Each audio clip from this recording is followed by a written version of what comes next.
యోగిజీ అయితే ఇప్పుడు మాతో ఆట ఆడేసినాడు అనమాట. ఎందుకంటే మొత్తం ట్రైన్నే డైవర్ట్ చేసి పారేసినాడు. ఫుల్ రష్ ఉంది అక్కడ ప్రయాగ్రాజ్లో కాబట్టి. మొత్తం జబల్పూర్ నుంచి రాయ్బరేలీ వరకు ట్రైన్ని డైవర్ట్ చేసేసి సీదా లక్నోకి వేసేసిన ట్రైన్. ఇప్పుడు మొత్తం ట్రైన్లో 75% ఉన్నారనమాట ప్రయాగ్రాజ్ పోయే వాళ్ళు.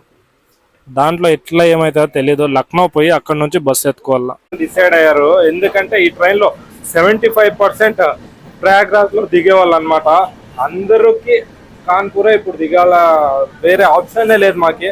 లక్నో పోవచ్చు, లక్నో వచ్చి చాలా దూరం పడిపోతుంది ప్రయాగ్రాజ్. ఎందుకంటే లక్నో 250 కిలోమీటర్స్ ఉంది అండ్ కాన్పూర్ వచ్చి మనకి 180 పడుతుంది అంతే. కాబట్టి కాన్పూరే దిగ్దామని అందరూ ఫిక్స్ అయ్యారు.